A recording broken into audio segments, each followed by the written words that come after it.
M'dzina la Atate ndi la Mwana ndi la Mzimu Woyera. Ndikulandireni pano pa Tiyankhuleni Ambuye lero lachitatu pa 17 April 2024.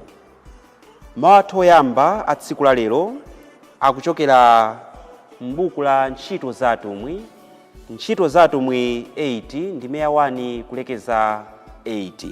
Amene akutiwerengera mawu oyamba ndi a Innocent Oscar Chiwamba kuchokera ku St. Peter and Paul Natenge Parish mu Archdiocese ya Lilongwe. Ndipo mawu amthenga wathu wabwino akuchokera m'buku la Yohane 6 ndi meya 35 kulekeza 40. Amene akutiwerengera mawu amthenga wabwino komanso kutigawira mawu ndi Reverend Father Charles Emmanuel Phiri kuchokera ku St. Peter and Paul Natenge Parish mu Archdiocese ya Lilongwe. Ndipo tidakali mu mlungu uno wachitatu wa mnyengo ya Pasaka. Tiyeni tikhalire limodzi. Mawu oyamba. Mawu a m'buku la Ntchito za Atumwi. Pa masiku amenewo mpingo wa ku Yerusalemu udayamba kuzunzidwa kwambiri, ndipo onse kupatula atumwi okha adabalalikira ku madera onse a Yudeya ndi Samariya. Anthu ena okonda Mulungu adakayika maliro a Stefano namlira kwambiri. Koma Saulo uja ankapasula mpingo, ankalowa m'nyumba za anthu namagwira amuna ndi akazi omwe nkumawaponya m'ndende. Okhulupirira amene adabalalika aja adapita m'dziko monse akulalika uthenga wabwino.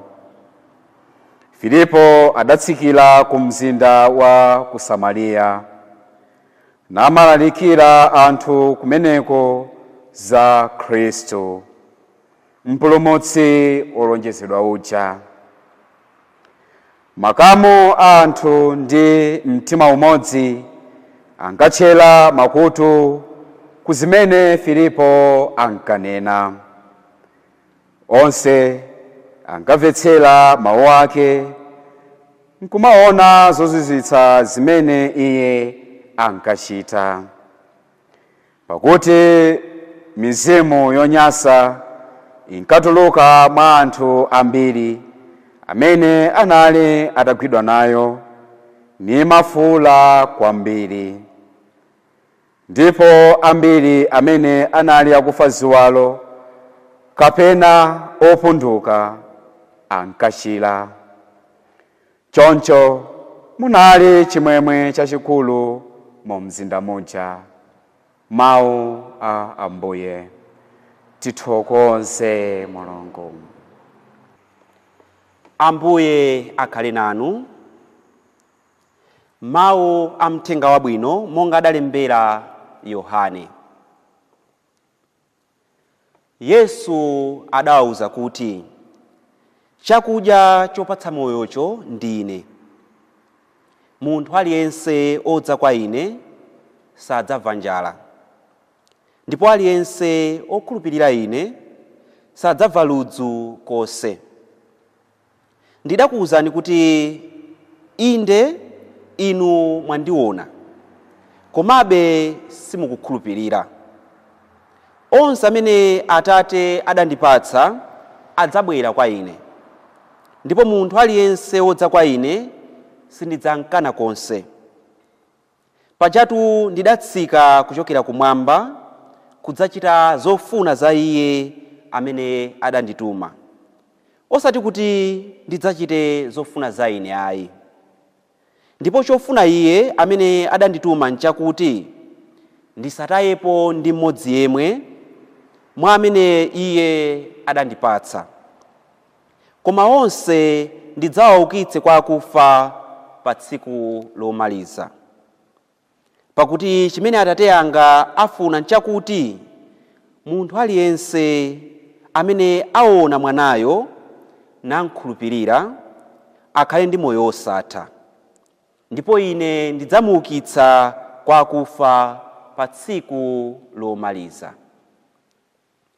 Mthenga wa Ambuye.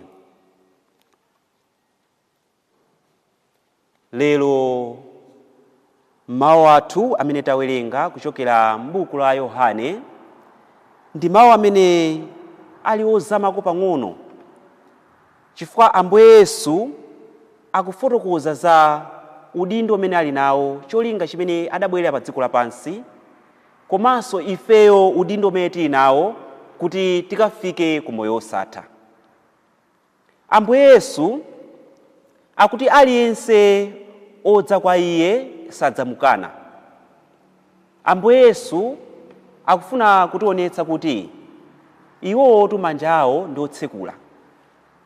Ambuye Yesu manja awo adatambasula kalekale kuti tonse amene tikudzimva kuti tikuyenera kufika pamaso pa Ambuye Yesu tifike mosakayika. Koma tikaona pakati pathu nthawi zambiri anthu ife timadzikayikira.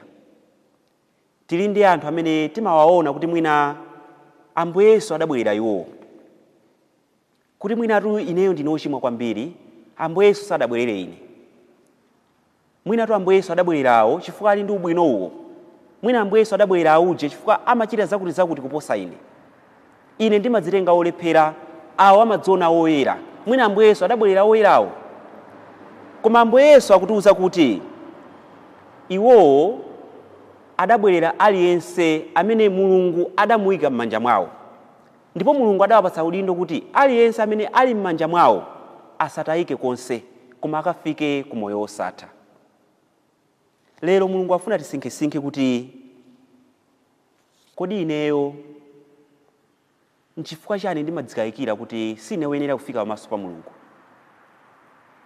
Tikaona moyo wathu mwina tili nkhwekhwe la uchimo limene limatilepheretsa kufika pamaso pa Mulungu. Mwina makhalidwe athu, zochitika zathu, ntchito yathu mwina imatilepheretsa kufika pamaso pa Mulungu. Mwina timati tikaona ntchito imene timagwira, kumene timapeza ndalama, kumene timapeza chuma chathu, timati tikalingalira kuti mwina tikati tisiye zimenezi ndi kutsatira Ambuye Yesu, mwina moyo wathu wakuthupi kukhala wozunzika. Mwina tikati tisiyiretu makhalidwe athu oyipa ndi kudzipereka pamaso pa Mulungu, mwina titaya china chake chimene timachiona ndi chaphindu. Mwina timapeza ndalama, moyo wathu wathupi umapindula chifukwa cha moyo umenewo, koma timadziwa pansi pa mtima kuti moyo umene timakhalawo ngakhale umatipindulitsa kuthupi, koma Mulungu sakondwera nawo.